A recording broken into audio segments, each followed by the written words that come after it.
Hello everybody. Today I want to talk about and go over restoring this vintage rhinestone butterfly brooch. Here you can see it all done, a little sneak peek. We'll talk about how I went about it, what tools I used to restore it, and kind of some basic do's and don'ts of rhinestone jewelry restoration. And I guess that's it. We'll just head right into it. Alright, to get started, what you'll need obviously is a piece of jewelry that needs some cleanup and repair. You can see there's some missing stones, and the stones aren't exactly sparkly and bright like they should be. You might need a gentle polishing cloth to polish up the metal. You'll need some glue to glue the stones in. I use GS Hypo Cement. It has a fine needle point and a little bit of wiggle room when you're trying to set the stones in. It doesn't dry instantly, so you have a little space to make sure the stones are in the perfect position. You might need some cotton wadding or balls. Those I like to use on toothpicks for a super fine point swab. You can also use on bigger areas where you might only need regular cotton swabs. Of course, I use glass cleaners, plain old Windex basically. And it just takes a tiny bit. Remember, you don't want to get any on the metal because it could eat away at the finish. Sometimes tweezers are handy to pick out the old residue from glue out of the spaces where you got to put the stones in. And this is a wax tool that helps you pick up rhinestones and set them without getting my big old fingers in the way. It's just a wax tip jewel setter. Usually they come in like a pack of 3 or something. They're not very expensive. Most craft stores sell them. And obviously you need the correct replacement stones. These ones I bought 36 of them in a lot off Etsy after measuring the stones in the piece that I need to replace and matching the color exactly. There's no point in replacing the stones in a vintage piece of jewelry if it is not absolutely correct. If it looks like you fixed it, then it's not really fixed, and it has basically no real value. These stones were 27 cents each. So not that expensive, and they are actually vintage stones. Alright, I guess now we can begin cleaning. So what I will do is I'll just take, to begin with, just a regular cotton swab and dab just a tiny bit of glass cleaner on it, and then just work on cleaning the stones. And it's just a quick little wipe over each one, trying not to touch the metal. This is just kind of to get an idea of if any stones are loose. You can kind of wiggle them, make sure no more are going to pop out. You can get them clean enough that you can look into the stone and make sure none of them are sick or cloudy or have the black backing showing through, because you don't want that. Those stones would need replaced.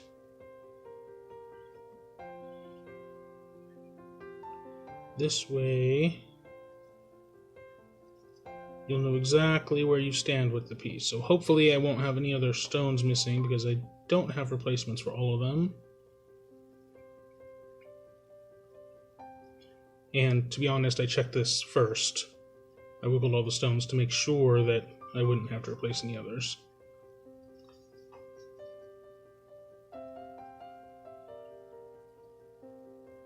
But you can see already the difference that is making. And this is just the first preliminary clean.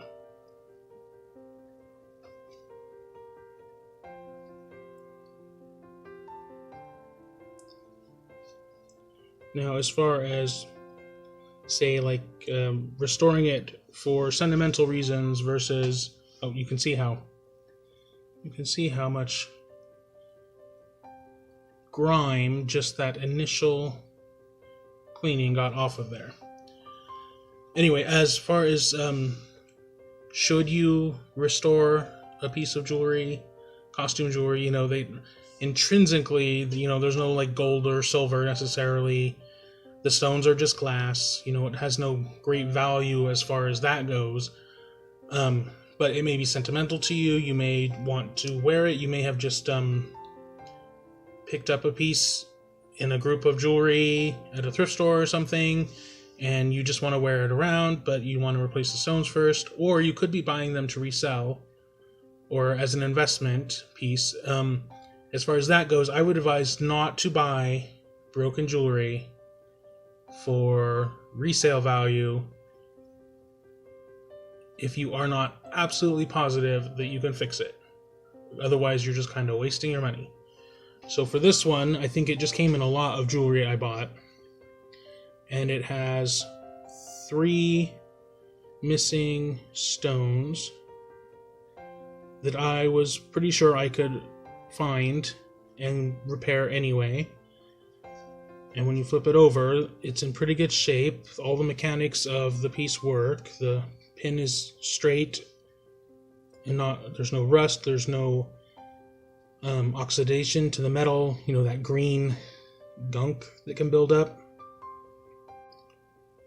There's none of that here, so this was a fairly good candidate for restoration. Okay, so now I've got the stones reasonably clean, and I'm looking in there, and I don't see any that look bad. No cloudiness, no black wear on them like the backing had worn. And it's already much, much better looking than it was before. This doesn't look like plated metal. It looks kind of like gilt, like a gold paint on it.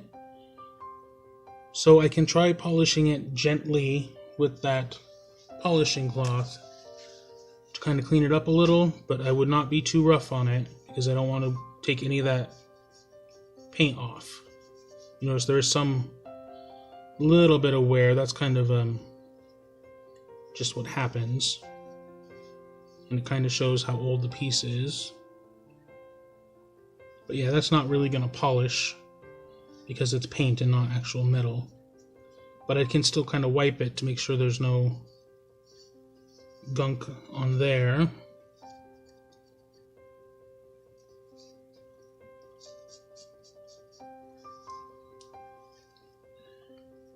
So anyway, what I was looking at here is you can see some of the residue from the old stone. The mirrored backing is still there, and you can kind of see through it, but all that has to come out before you can put the new stone in. Otherwise the stone will not sit flat in where it's supposed to. So to do that, I usually will take some kind of sharp tool and gently kind of scrape away, trying not to touch any of the metal outside of where that is. And luckily on this one it goes all the way through, so I can kind of push back from the backside as well as the top and kind of pull all the little bits of metal out, or silvering out, and old glue, so that the new stone will sit in there just right.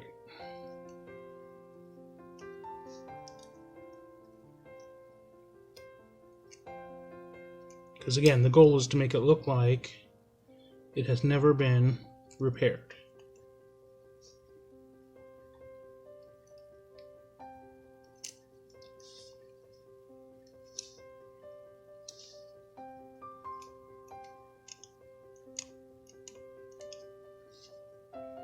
Alright, now we can go into the next one, which is that piece, which is behind this.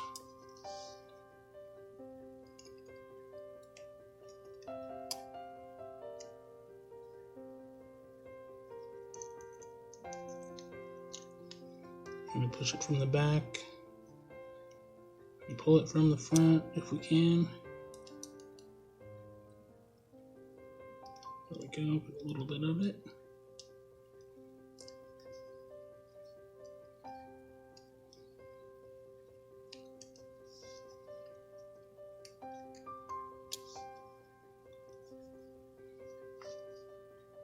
That's pretty good. I'll come in with a finer tool probably and touch that up. This one's going to be harder because it doesn't have as much space on the back on that one side where the line is thicker, but we'll try anyway.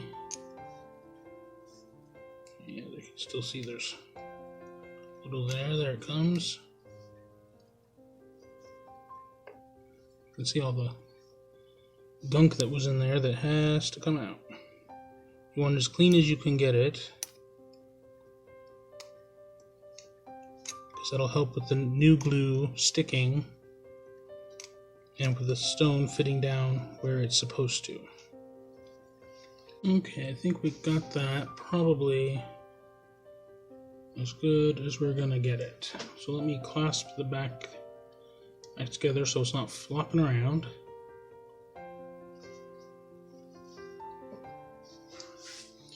And we can look at these stones.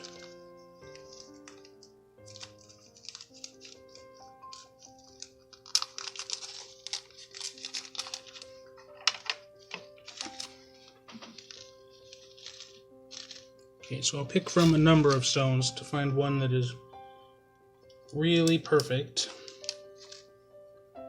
because you don't want to pick one that is damaged right from the get-go. Although most of these should be pretty good because they are vintage, like backstock. They were never, or dead stock, they were never used in anything. Probably never sold and bought out of the back of a jewelry store that had gone out of business or something. That's usually the story. Or found in a warehouse somewhere. These all look pretty good. So what I will test out is I will place the stones in each little spot to kind of get an idea how they're going to look, make sure they're perfect, that they match and fit and sit right compared to all the other stones. So that's a preview of what it'll look like when it's all done. It's going to be stunning, I think. So at this point, we can start the gluing process. Let me take these back out.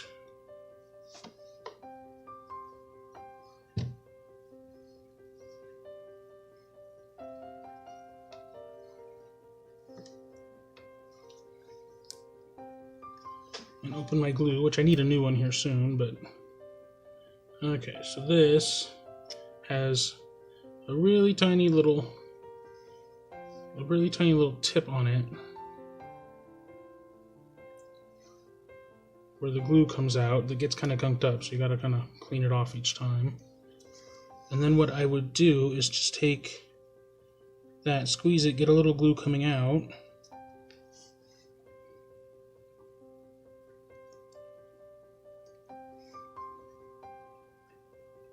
and then just dab it where you want it to sit. And try not to go too overboard with the glue, because you do not want excess glue squeezing out if you can help it, because it's hard to clean up.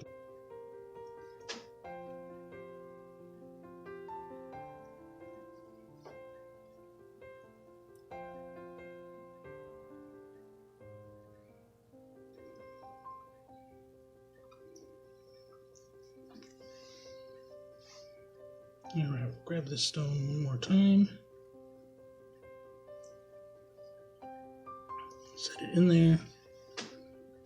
Work it around so that it sits nice and flat and firm. And then we'll press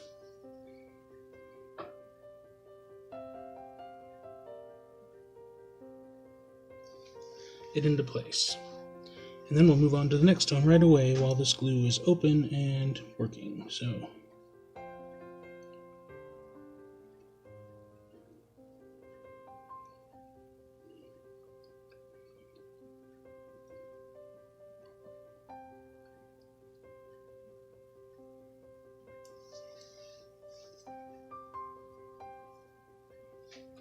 just pop that in there.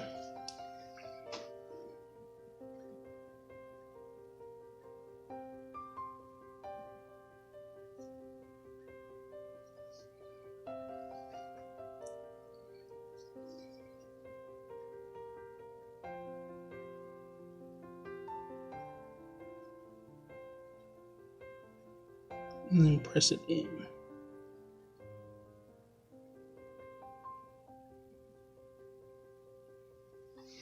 Just like that.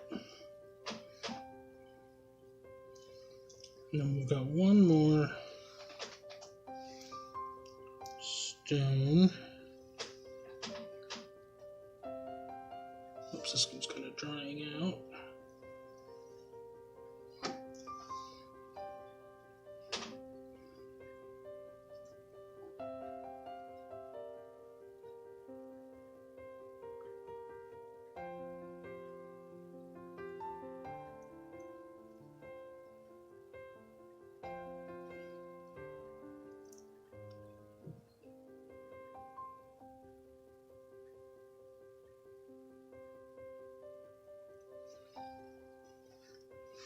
And this will be the last one.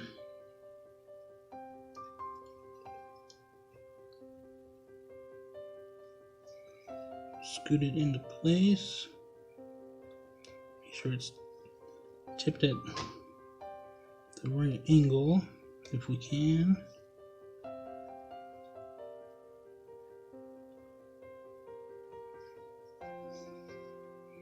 And press it down firm, and then you just put the little needle back into there and close that up, and that'll be good to go for next time.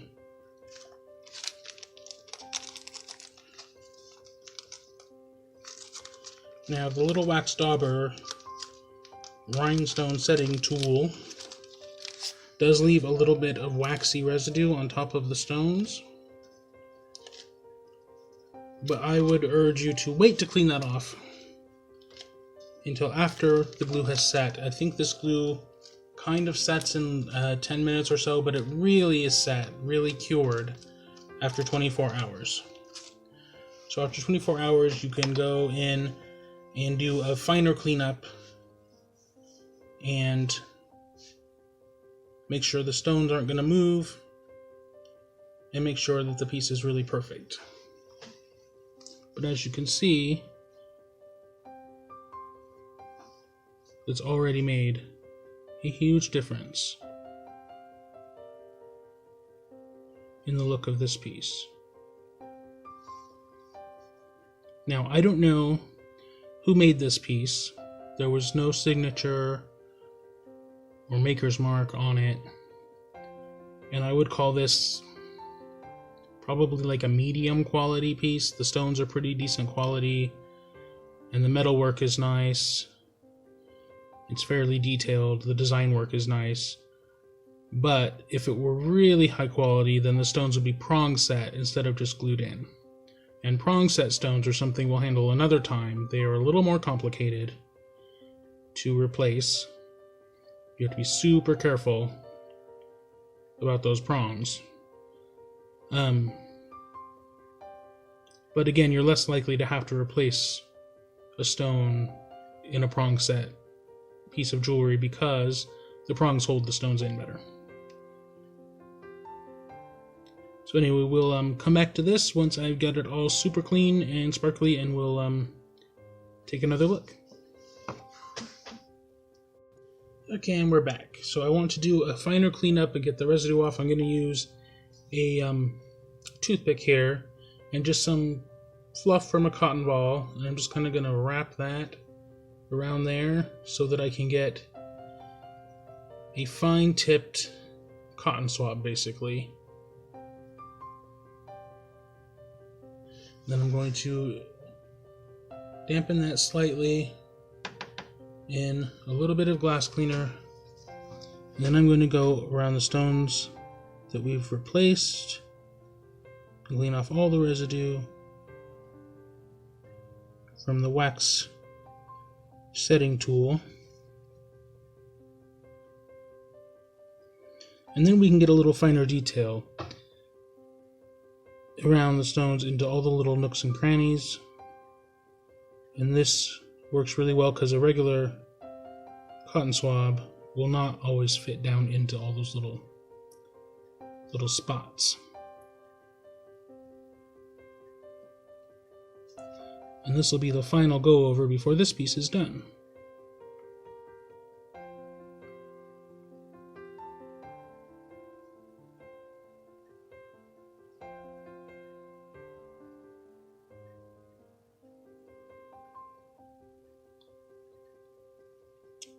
Now, I've seen other tutorials on cleaning vintage costume jewelry where they take things like toothbrushes to it and soapy water, and I just want to say, you could really ruin a pretty valuable piece, either sentimentally or monetarily, a valuable piece of costume jewelry by taking a toothbrush and water to it, or even a toothbrush and glass cleaner to it. I'm not saying it won't always work pretty well, but you really could damage a piece. If at all possible, never get costume jewelry wet. Water could seep behind the stones and turn them black, loosen the glue. It could deteriorate the metal, turn it green. It's just not a good idea. You're better off target cleaning each little stone, even though it takes a long time, with cotton swabs and glass cleaner, and cleaning the metal separately after testing first. Nothing very harsh, because most of the time they're just plated. They are not real strong finishes, and you don't want wear on the front to distract from the beauty of the brooch. Alright, so I would call this piece done. You can see how nice and sparkly it is, even in this indirect light. In the sunlight, I bet it really shines. In fact, it's sunny out right now. Maybe we can go and have a look-see. Here it is in the sunlight. You can see how absolutely stunning it is now that it's been cleaned and restored. Alright, I'm back. As you saw through what the steps we went through, we turned this rhinestone brooch from a piece of junk, basically, into this beautiful, fully restored rhinestone beauty. These are techniques you can use on a lot of different pieces of jewelry. In fact, I've restored many other pieces. Here's one I restored. This is a really nice pot metal, pretty early 40s probably brooch that I love the design on. Let's see if we can get it to, there we go. And I also restored this one, which is one of my very favorites. It's from my own personal collection. I actually do wear it in the wintertime on my coat sometimes. And it is also a rather large pot metal type rhinestone brooch from the 30s or 40s. I just love the design on that.